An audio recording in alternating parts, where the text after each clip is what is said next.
Alors il existe une organisation internationale dont le mandat est de s'occuper de la santé en général et en particulier dans les pays les moins développés. C'est l'Organisation mondiale de la santé, qui est une organisation qui fait partie du système des Nations Unies et qui a aussi un département qui est spécialisé dans la lutte contre la cécité. Il faut d'ailleurs rappeler que l'OPC a des relations officielles avec l'OMS. C'est dire que l'OMS aussi reconnaît dans l'OPC une organisation qui est capable d'agir dans le sens de son propre mandat. Et ça, c'est quelque chose qui est extrêmement important. C'est une relation qui a une grande valeur ajoutée en termes de prévention de la cécité à l'échelle internationale.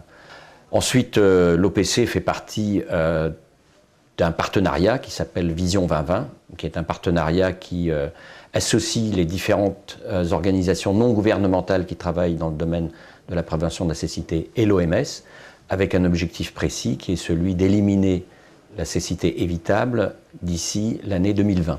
C'est un objectif qui est ambitieux, mais qui vaut la peine d'être entrepris.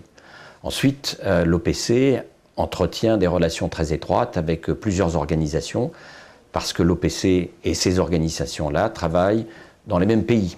C'est par exemple le cas de Sightsavers International, qui est une ONG britannique, de la Christoffel Blinden Mission, qui est mieux connue sous le nom de CBM, dont le siège est en Allemagne, mais qui est une organisation complètement internationale, et bien sûr le Lions Club International, et en particulier son programme Sight First, qui là aussi est une organisation qui dépend d'une fondation internationale. C'est donc dire aussi que l'OPC travaille avec des organisations qui ont une très large surface, tant sur le plan stratégique que sur le plan géographique.